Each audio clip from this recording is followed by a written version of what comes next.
See, my friends from Michigan aren't used to seeing this many folks here. But first of all, I want to thank our state representatives, Tom Coons, right there, Champion, Republican, Jasper Martis, Jasper, Democrat. Kind of like the way I work, back and forth. And Matthew Bierlein, a Republican. From the great state of Michigan, and it is a great state, we do about $60.6 billion of trade back and forth. There's 140 Ontario companies that are based down in Michigan, 110 Michigan companies based here, and we're just discussing the situation between our two great countries. And I've always had the AmCan Fortress, American-Canadian Fortress, making sure that we're the strongest, wealthiest, safest two jurisdictions in the entire world. And I just appreciate the relationship that we're building with our closest friends and allies. We're going to continue building on that, making sure that we, as I was telling the gentleman here, I always believe and you can't unscramble an egg, you have to make the omelet larger, especially when it comes to the auto pack. But similar to Ontario, Michigan isn't just auto, it's very, very important. But it's everything from agriculture to food to manufacturing to tech, and it's just an incredible state to do business with, and I look forward to going down and paying all of them a visit. So that's what we had a conversation about, and I'll open it up to questions. Premier, did you talk about the tariffs that, not the tariffs between the United States and Canada, the other tariffs with China, the 100% EV tariff? Prime Minister Carney is headed to Beijing. It sounds like he's in discussions with the Chinese government about lowering that tariff in exchange for canola concessions and other things. Are you worried about that? I'm very concerned, and so are my friends in Michigan concerned. When you have China coming in at a low cost of EVs, is concerning. We as everyone knows, those parts go back and forth between Ontario and Michigan 7-8 times and get assembled in Michigan or get assembled here in Ontario. And when you have the Chinese government wanting to dump cheap Chinese parts and cheap vehicles here, it costs the Canadian and American jobs. So I'm absolutely 100% dead against this. I have not talked to the Prime Minister. I will speak to him and tell them our concerns. And this is nothing against the folks in the canola business or soybean. We have a thriving soybean business here too. So it's not about them. I fully understand why Premier Moe is concerned, but he's protecting Saskatchewan. I'm protecting Ontario. The 500,000 jobs in the auto sector, that's what I'm focused on. And it works back and forth between Michigan and Ontario and many other states. So it would not be good for Ontario and Canada, and it sure the heck wouldn't be good for the US, and it wouldn't be good when it comes to negotiating with President Trump. But Premier, you said the other day, though, that if the Chinese automakers came in and invested in a plant, hired Ontarians, made products here, then you'd be open to that. There's a difference there. You can't just dump cheap vehicles here. If you want to open up a plant, and I'm not speaking to for our American friends or for the president, but if they're willing to come here, invest in a plant, just like GM, Stellantis, Ford, Volkswagen, Honda, Toyota, and come here and manufacture and create jobs and create parts here, well, now we're on a whole different page. But if you want to just come here and dump vehicles that will hurt Americans and Canadian jobs, in my opinion, it's unacceptable. But you haven't discussed this with Prime Minister Carney at all? Oh, he knows how I feel very clearly. I'll be reaching out to him, and we're going to meet up in Ottawa with a COF meeting.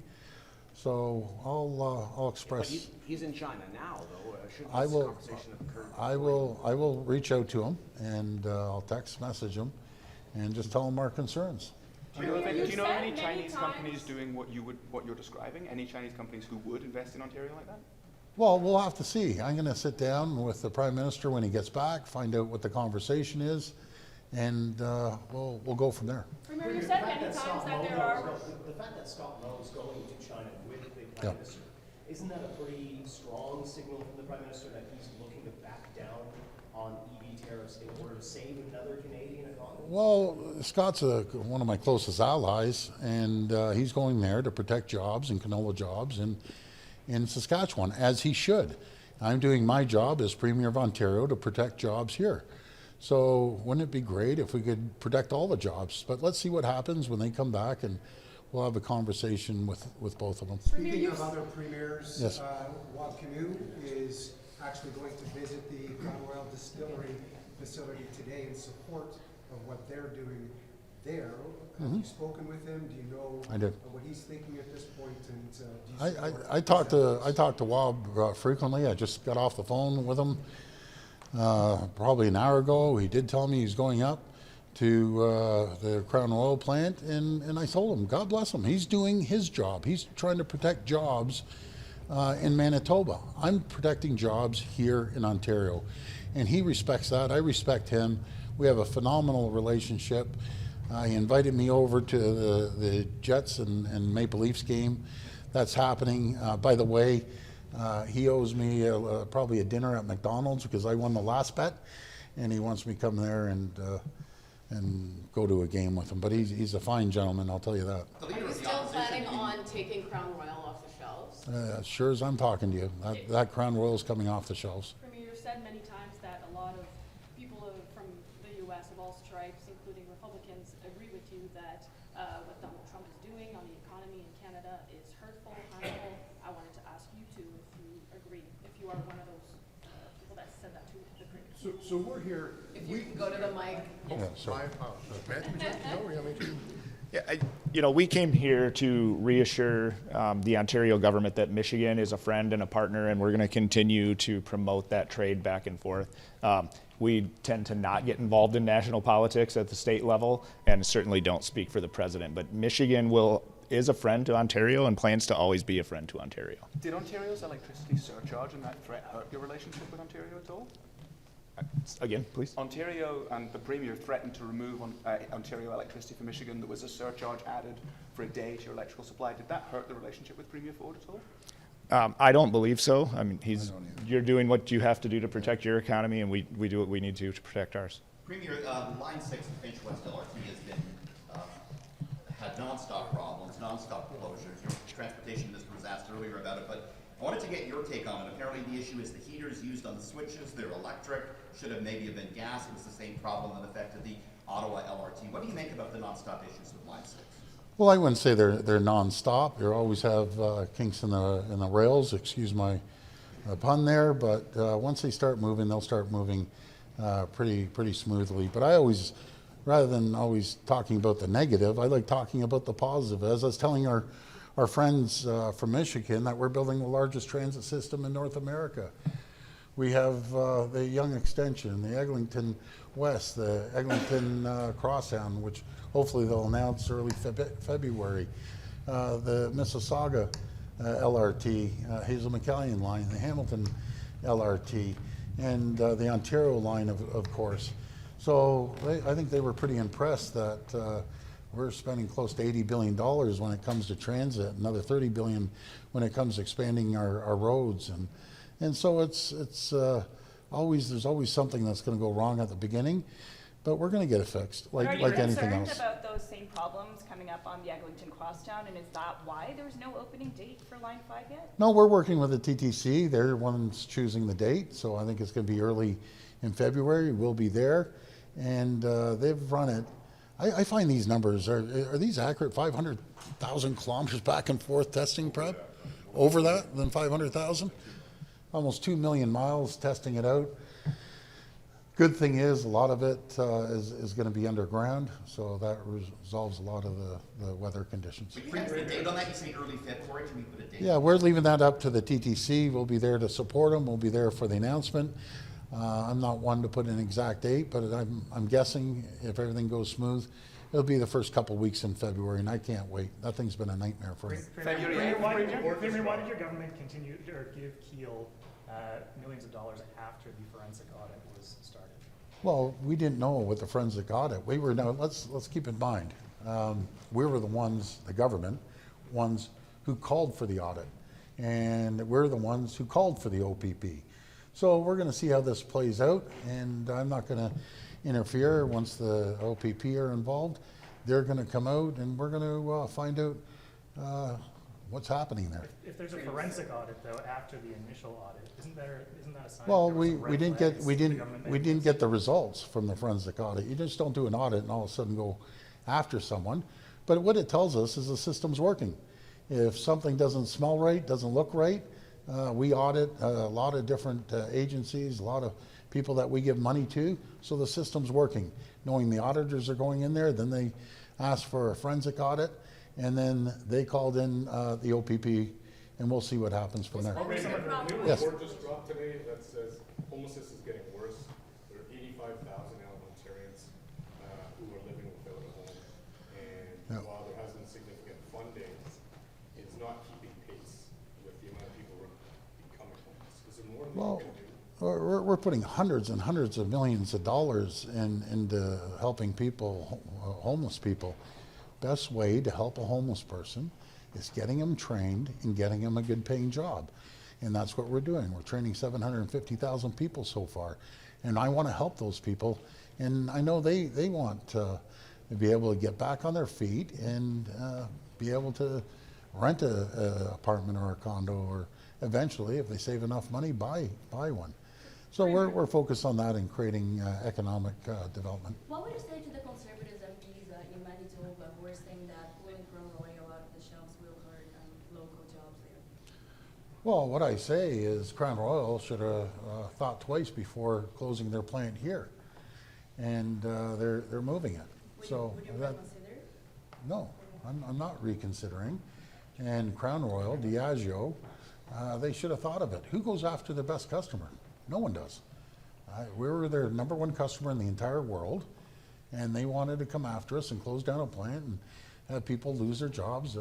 That plant's been around close to probably 100 years. Premier, we're hearing from homeowners in Toronto and the GTA that the recycling still hasn't been picked up since January 2nd. You said last week that if these issues persist, you would look at making a change. How long are you going to give this company? So let's first talk about Toronto. What Toronto didn't, and maybe you folks should look into it, they forgot about 2,000 residents. There's 2,000, let me rephrase that, 2,000 stops. And some of these stops could have 50 residents in a condo. So they just got that just a few days ago. And when you try to make a transition that quickly, and then they decided to change the date when the pickup was, and left it up to circular materials to get the message out rather than them doing it. But in saying that, talking to folks like GFL, they have like a 98, 99% pickup rate. So with anything, when you start, to change things and make a move, you're going to have a few kinks. But I'm very confident. Next week or two, I know our officials are meeting with them today. They're going to get it all straightened out. But there's another option here, right? No good deed goes unpunished. We uploaded. It used to be the producers 50%, the municipalities 50%. Because I'm a good guy and I love municipalities, I uploaded everything. And all of a sudden, there's a little kink when you make a massive transition of almost 1 million, for instance, Peel, 1 million pickups, and you got a couple kinks. Well, we're going to iron those kinks out. The other option for all the municipalities that want to complain, especially some of the lefties down at Toronto, why don't you take the 50% and start paying it? And you can run your own recycling. But we uploaded it. So thank God that we did that, because it saves the taxpayers tons of money in all municipalities, all the 444 municipalities across Ontario. There's parents who are... its budget last week. I'm sorry, who unveiled it? The city unveiled its budget Yep. last week in Toronto. Yep. And there was some discussion about New Deal 2.0 and the need for Toronto to have revenue tools tied to economic growth. Are new revenue tools on the table in terms of New Deal 2.0 discussions? Okay, so folks that are listening out there, I'm gonna define what revenue tools are.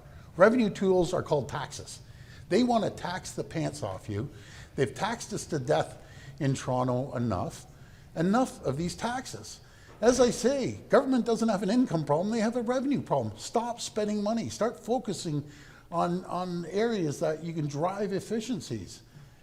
I keep telling the story. When I went down there, it was $776 million of pressure. We delivered a 0% tax increase. Next year, we delivered a 1% tax increase. So they have to start driving efficiencies and standardization across the city. And I gotta give the mayor credit. She kept the taxes low this year. So thank you, Mayor. We get along very well. But we have to continue looking at ways to drive efficiencies. And by the way, there's no government. We got diddly squat from the city of Toronto when I was down there, nothing. What we've given them, $9 billion, with a B, $9 billion to support the city of Toronto, and we have to continue making sure that the cash flows. So we're a good partner. I like the mayor, and we're going to continue working with the mayor. Parents who are really frustrated with the daycares being told by public health authorities right now, or last summer, that they can't use paper towel rolls and toilet paper rolls and egg cartons for arts and crafts for the kids. Do you think that's a little bit excessive? I don't know who's telling them that. Why not? We grew up, use egg cartons, use whatever. I didn't heard that. It doesn't. I've never heard that. But anyways, isn't it great that we're trying to get the daycare down to $10 a day? But we have to get the federal government to pitch in now. We knew this was going to happen, but think of the money that people are saving now. It's at less than half the cost it was before. So, well, public health. They got to talk to the public health officer in Toronto. I don't know. The kids should be kids, right? We all grew up with the crayons and everything else, so I don't know what the problem is. Premier, I have one final question No, on final the question. lawsuit, the government's lawsuits related Yeah. to Keel. Yeah. The Keel lawsuit shows that the government wants money back from the Skills Development Fund, but our reporting shows that the minister, David Piccini, overruled the staff concerns about funding for that company. Are you still supporting Piccini in his role as labor minister on an ongoing basis? Well, what we want to do is get the money back. If it wasn't appropriated properly, then we want our money back. But I can't, I'm limited to what I can say if it's in front of the courts. I just can't speak on that until that gets done. But folks, again, I want to thank our great colleagues from Michigan. Do me a favor, if you're ever in the summer, you want to go to a beautiful destination, go visit our friends in Michigan, because they're going to come up and visit us as well. And we're going to continue growing on the $60.6 billion US of two-way trade. We're going to continue building relationships with my great colleagues beside me and our ministers. I've always said I love the US, Canadians love the US, and we're going to continue focusing on making sure that we have the strongest, most vibrant, safest economies in the entire world. So, gentlemen, and Michigan loves you guys. So thank you for having us. Thank you so much. Thank you for having us. Appreciate it. Thank you. Thank you so much. Appreciate it. That's it. Thank you. That's it.